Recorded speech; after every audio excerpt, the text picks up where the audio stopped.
Under the 5-minute rule with questioning. The chair recognizes myself for 5 minutes. Director Davis, is it true that the U.S. Marshals Service is responsible for the care, control, and custody of the January 6 detainees? Thank you for that question, Mr. Chairman. It would be for those that are still pending trial, yes. Very good. Okay. Are you aware of a Lieutenant Crystal Lancaster? Offhand, no, I'm not. Okay, fair enough. What about a Mr. Ronald Colton Macabee, this former deputy behind me, who is a January 6 inmate at the D.C. Department of Corrections? Mr. Chairman, I am not. I'll just remind you that we do have over 59,000 people in our Fair custody. enough. That's just asking a question. You're aware, you're not. Director Davis, on September 5th, 2022, at around 11:45 a.m., in the D.C. Department of Corrections, Lieutenant Lancaster confronted Mr. Macabee at the medical cart for not wearing his face mask. So we were in the height of COVID. I got it. Not having his face mask. It is my understanding that Lieutenant Lancaster then deployed her handheld OC spray, sprayed it all into his face at close range. It's been reported Lieutenant Lancaster intentionally used these chemical agents several times against Mr. Macabee without any provocation. As a former sheriff, did it for a long, long time, 30 years. So I want to talk a little bit about the use of this chemical agent, these OC sprays.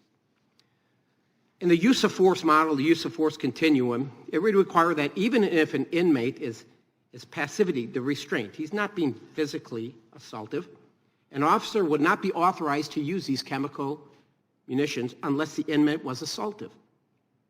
If video footage were to show that Mr. Macabee was not assaultive, would Lieutenant Lancaster have violated Colton's civil rights under the color of law? I'm sorry, can you repeat the question, Mr. Chairman? Would Lieutenant Lancaster have violated Mr. Colton's civil rights under the color of law if he was not showing any type of assaultive behavior? Thank you for the question. I'm not in a position to respond to or talk about any specific investigation. Okay, all right. Do you know if, so you don't know this Lieutenant Lancaster, placed on administrative leave, like right away, placed on administrative leave. I placed deputies on, I had 600 or so. Placed them on administrative leave when there was some type of an investigation. Lieutenant Lancaster is on administrative leave, which I learned she was placed on it immediately after this incident, but I don't know where she is now, and apparently you wouldn't know either where this individual would be today that's been placed on administrative leave after the incident. Thank you again. I just reminded that the custodial facilities are run by, not run by the Marshals. January 2023, I had an opportunity to visit the D.C. jail. Spent about an hour there, spoke with the director, Thomas Faust. Are you familiar with Thomas Faust?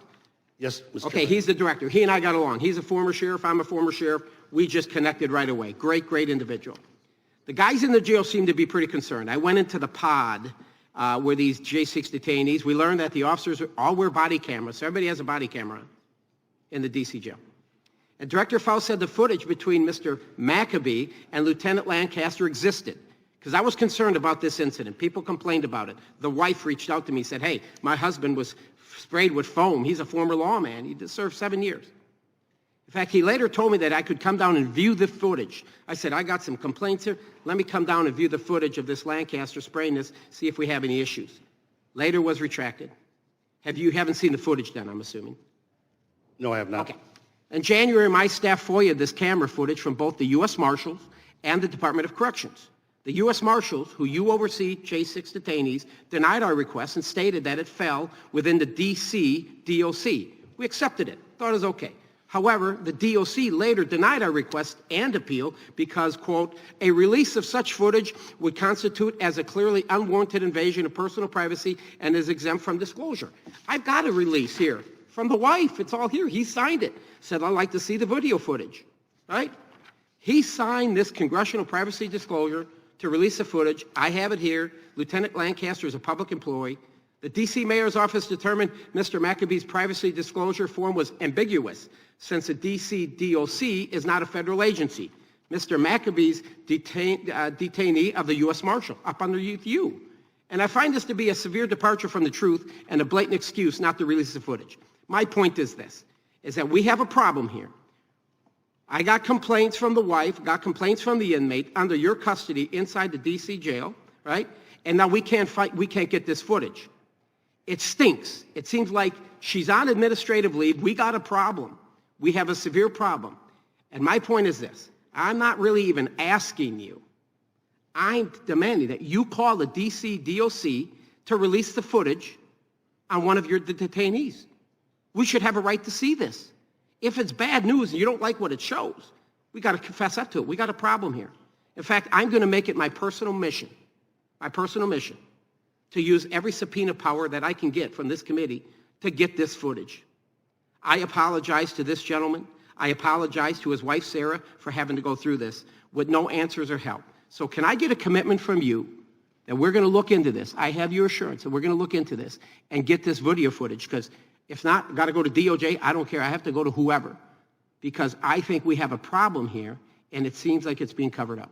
If I just may start by saying that I share your priority to make sure that those that are in our custody are treated humanely and within federal standards, and if there is misconduct, we are committed to investigating all allegations of misconduct. I will commit my team to work with yours to see how we can be responsive to your request. But as also mentioned, we have our 60,000 detainees in some 1,800 facilities. And so we also have to work with the local jurisdiction as well. But I am definitely committed to working with your team on that. Very good. My team will get with one of you in the back of you before